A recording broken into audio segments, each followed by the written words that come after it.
Сәлеметсіздер ме балықтар белгісінде туылған жандар, бұл сіздердің тамыз айына арналған астрологиялық жұлдызнамаларыңыз. Балықтар үшін осы ай партнерлық қарым-қатынаста кішкене напряженный, конфликтный болады. Яғни бұл жерде сіздердің Марс планеталарыңыз, күш-қуат, ерік-жігер планетасы сіздердің именно қоршаған ортамен қарым-қатынас осында тұр. Сондықтан осы жерде сіздер үшін ең маңызды дүние бұл өздеріңіздің импульстарыңызды, өздеріңіздің эмоцияларыңызды дұрыс жаққа қарай бағыттау.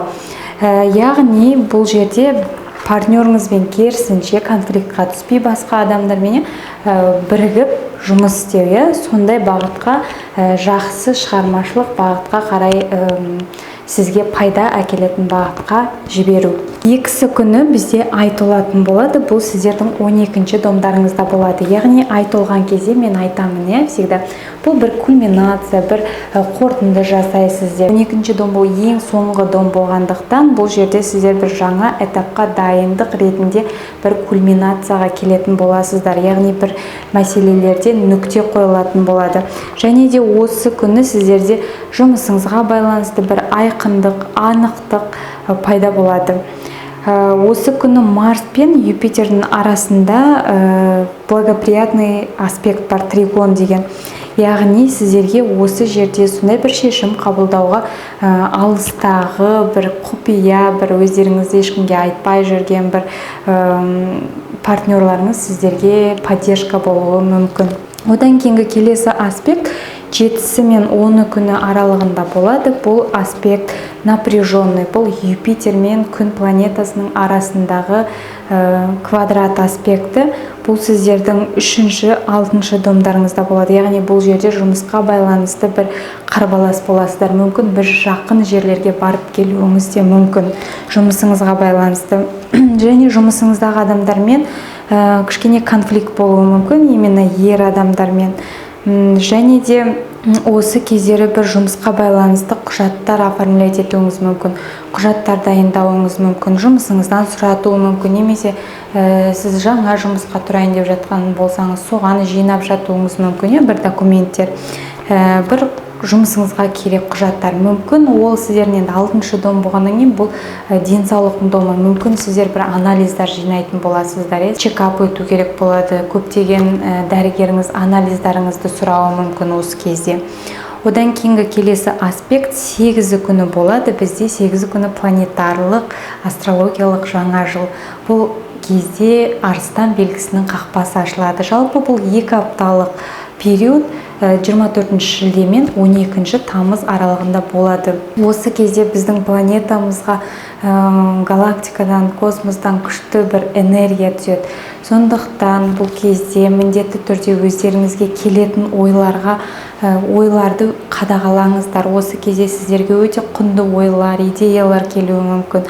Және де өзіңіздің эмоцияңызды жіберіп үйреніңіздер. Енді балықтар олар өте эмоциональны ғой, бүкіл эмоцияны сезеді. Сондықтан сіздерге бұны айтудың қажеті жоқ. Өздеріңіздің эмоцияларыңызды жіберіп, көрсетіп үйреніңіздер. Егер білмейтіндеріңіз болса, әрине араларыңызда. Және де бұл этаптың ең шыңы 8-ші тамызға келеді. Сондықтан мен 8-ші тамызды айтып отырмын. 8-ші тамыз күні ертеңгісін тұрып, таң атып келе жатқанда тұрып, медитация жасасаңыз болады. Байлыққа, молшылыққа медитация. Осы кезде аспанда сіздер Сириус деген ең жарық жұлдызды көретін боласыздар күнмен бірге. Яғни осы жерде өздеріңіздің алдыңғы бір жылдық арман тілектеріңізді жазып қойсаңыздар болады. Одан кейінгі келесі аспект 13-ші күні болады. Бұл ретро Венера күн планетасымен бір нүктеде қосылатын болады. Венера осы ай толығымен келесі айдың басына дейін бізде ретро.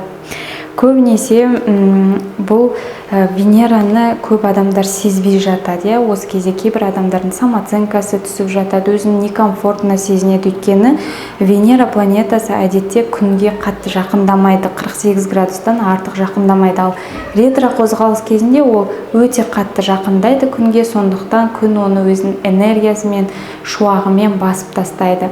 Сондықтан біз оны сезінбей қаламыз.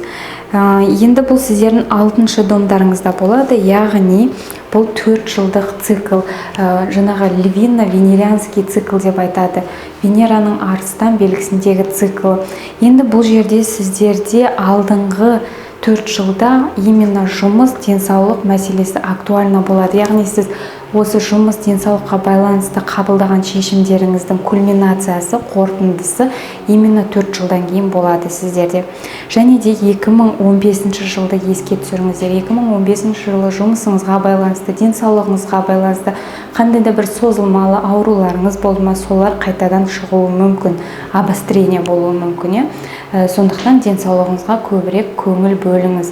Одан кейін жұмысыңызда қандай да бір проблемалар болса, сол кезде 2015 жылы жабылмаған бір мәселелер, гештальттар болса, солар қайтып келуі мүмкін. Венераның ретро кезінде жалпы планеталардың бұрынғы мәселелер қайтып келу, бұрынғы нәрселерді шешу, жаңағыдай бұрынғы адамдар қайтып келу, бұрынғы махаббатыңыз қайтып келуі мүмкін осы жерде. Сол адамдармен қандай отношенияда болдыңыз, қандай қарым-қатынаста болдыңыз, сол мәселесіне ойлануыңыз мүмкін, жаңағыдай қайтадан возобновлять етсем бе отношениямды деген сияқты сондай ойлар да сізді мазалауы мүмкін. Одан кейінгі келесі аспект 16-сы күні болады, бұл кезде жаңадан ай туады. Енді бұл ай сіздердің 6-шы домдарыңызда туады, жалпы сіздер үшін 6-шы дом осы айда маңызды. Яғни жұмыс, жаңағы денсаулықтың домы. Жұмысыңызға, денсаулығыңызға байланысты өзгерістер болады деген сөз. Жаңа ай туған кезде бізде жаңадан энергиялық поток ашылады. Сондықтан осы уақытты бірдеме бастауға өте қолайлы деп айтамыз. Жаңа шешімдер жасауға өте қолайлы. Бұл жерде сіздерде бір напряженный аспект бар. Осы ай туған кезде күн планетасы Уран планетасына напряженный квадрат аспектін жасайтын болады. Яғни бұл жерде сіздің жоспарлаған қандай да бір жұмыстарыңыз, бастайын деп отқан жұмыстарыңыз кішкене не по плану кетуі мүмкін. Енді бұл жерде Уран планетасы болғаннан кейін кішкене колебаниялар болуы мүмкін. Сондықтан оған қатты қапа болмаңыз. Бұл жерде өзіңіздің көңіліңізді түсіріп қажеті жоқ. Тек қана бұл жерде сізге басқаша әрекет ету керек деген сөз. Соны түсінетін боласыздар. Одан кейінгі келесі аспект бізде 20-сы күні болады. Бұл Марс пен Нептунның арасындағы оппозиция. Бұл өте напряженный аспект сіздердің 7-ші, 1-ші домдарыңыз, яғни қарым-қатынас ойсы, басқа адамдармен сіздің қарым-қатынасыңыз. Яғни бұл жерде судан және жолдан өте абай болу керек, көлік жүргізгенде әсіресе. Қандай да бір детальдарды жіберіп алуыңыз мүмкін. Біреулермен сөйлескен кезде, біреулермен бір шарт жасасқан кезде, келіскен кезде сондай бір детальдарды көрмей қалуыңыз мүмкін. Сондықтан осы кезде бір қатты важный шешімдер жасамау керек. Бұл аспект негізі айдың соңына дейін сақталатын болады.